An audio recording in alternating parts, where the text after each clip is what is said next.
Hey, good morning guys. My name is Adam Brandell over here at Gainesville Health and Fitness, and today I wanted to talk about some of my favorite exercises to help you work towards getting your first full pull-up without any assistance.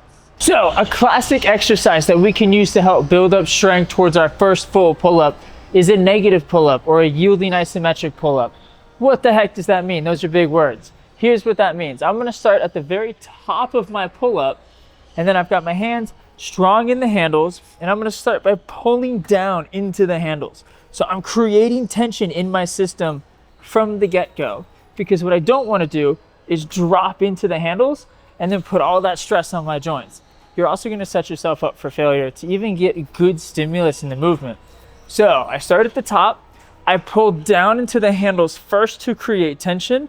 I'll lift one foot and then slowly lift the second foot, and then I will slowly resist myself all the way down to the very bottom until the elbows are extended. And I'm even usually, when I coach my clients, I'm even gonna have them fight until they lose the ability to keep the shoulder blades down away from the ears. So we're trying to milk every single millimeter all the way down. Negatives, or the descending chin-ups, is a great way to start building strength for a pull-up with our own body weight. But at some point in time with a pull-up, we have to go up. So what we're gonna do is what I generally refer to as a self-assisted pull-up. So from here, I've got my hands on my handles, and I've got some sort of a box that's set up high enough that if I were to stand on it, I'm at the very top of my pull-up. Now, if you don't have a box or you can't find a pull-up bar, you could also do this with a barbell set high up in a squat rack. From here, I'm hanging onto my handles. I've got one foot here for a little bit of help. What I'm then going to do is I'm going to pull my shoulder blades down away from my ears and start to create tension and try to pull myself up.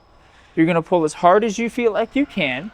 And then once you've created that tension, I'm going to use my leg to just fill in the strength gap just enough to create movement until I get to the very top.